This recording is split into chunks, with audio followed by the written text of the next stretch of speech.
বিসমিল্লাহির রহমানির রহিম। আসসালামু আলাইকুম। আজকে একটা মানবিক আবেদন। একজন মায়ের আর্তনাদ দেখলাম একটা ভিডিও। তাই খানরা তাই মেয়ের চিকিৎসার লাগি। মেয়েটা দারুণ উচ্চ বিদ্যালয় অ্যান্ড কলেজের সাবেক শিক্ষার্থী। বর্তমানে সম্ভবত ওসমানী মেডিকেল আসেন ভর্তি, ক্যান্সারে আক্রান্ত। ক্যান্সারের চিকিৎসা কিন্তু অনেক ব্যয়বহুল।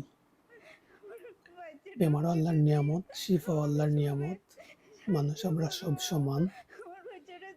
মানবতার ধর্ম শ্রেষ্ঠ ধর্ম।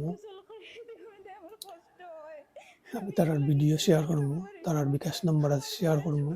যারা সাহায্য করতে চাইন, যদি যাচাই করতে চাইন করবা। বিত্তমান যারা আসেন অনুরোধ রইল সাহায্য করবা। পাশাপাশি যেটা জানতাম পারছি ভিডিও থাকি, মেয়েটা পরিবার হিন্দু, মেয়েটা হিন্দু। তা আমরা সবে সাহায্য করতাম। হিন্দু মুসলিম কিছু নাই, আমরা সব সমান, আমরা মানুষ, আল্লাহর সৃষ্টি, এখন সাহায্য করতাম। তবে একটা জিনিস আমার মনে হয়েছে, আমি মনে করে দিতাম চাইরাম, যেহেতু মেয়েটা হিন্দু আর সামনে সম্ভবত দুর্গাপূজা কিছুদিন পরে বা কিছুদিনের ভিতরে, তা আমার একটা জিনিস মাথা তাইলো যে দুর্গাপূজাত কিন্তু অনেক টাকা খরচ হয়, অনেক বিগ বাজেট থাকে, বিগ কালেকশন থাকে তারার। এখন প্রতিটা পূজা মণ্ডপ তাকে যদি একটা অংশ মেয়েটার চিকিৎসার নামে দেওয়া হয়, তে আমার মনে হয় মেয়েটা উন্নত চিকিৎসা পাইব, মেয়েটার পরিবারও একটু শান্তি পাইব। তারা আর আক্ষেপ থাকতো নাই যে আমরা মেয়েটারে উন্নত চিকিৎসা করাইতাম পারছি। বাদ বাকি আল্লাহর ইচ্ছা, আল্লাহ চাইলে মাফ করতে পারে। আমরাও দোয়া করি আল্লাহ মাফ করতা। তা আমার ভিডিও যদি কোনো হিন্দু ভাই বোন কেউ দীক্ষাতা হইন, তা আপনার কাছে আমার অনুরোধ যে আপনার আর পূজা উপলক্ষে আপনার আর বাজেট থাকবো, কালেকশন থাকবো, এমনকি আপনার আর কমিটি আছে, এমনকি আপনার আর হোয়াটসঅ্যাপ গ্রুপও আছে।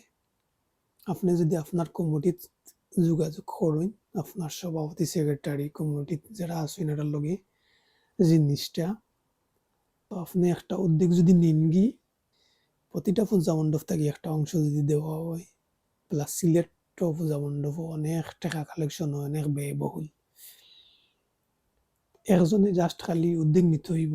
আর যোগাযোগের মাধ্যম এখন হোয়াটসঅ্যাপ গ্রুপ, নিউজটা যদি হোয়াটসঅ্যাপও দিন, হোয়াটসঅ্যাপও ভয়েস দিলাইন, একবারে ইজি। তা আমার বিশেষ করে অনুরোধ রইল, কোনো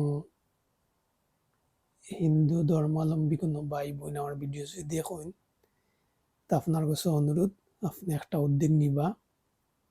এই একটা সুযোগ আছে বালা, এই সুযোগে আপনার একটা উদ্যোগে একটু কষ্টে মেয়েটা একটা উন্নত চিকিৎসা পাইব, বালা চিকিৎসা পাইব। আল্লাহ চাইলে মেয়েটা মাফ করতে পারবেন। আপনার এই উদ্যোগের কারণে আপনিও দিন নাই আখেরে যা যা পাইবা আল্লাহ আপনার বালা করব। আমরা চাইলেও অনেক সময় অনেক জিনিস করতাম পারি না। আমি পারলাম না এক জিনিস, বাট আমি আমার আরো বাইরের উৎসাহ যদি দেই, আর কি বাইয়ে যদি একটা বালা কাম করে, তে বাইটা জেলা সবার অংশীদার হইব, আমিও সবার অংশীদার হইব। আল্লাহ আমরা সবরে হেফাজত করতা। দেশ বিদেশে যারা অসুস্থ আছেন, বাড়িতে বা হসপিটাল, সবার সুস্থতা কামনা করি, সবার লাগি দোয়া রইল। আল্লাহ যেন সবরে সুস্থতার সহিত নেকায়াত দান করেন। আমার লাগি দোয়া করবা। সবাই ভালো থাকবা। আল্লাহ হাফিজ। আসসালামু আলাইকুম।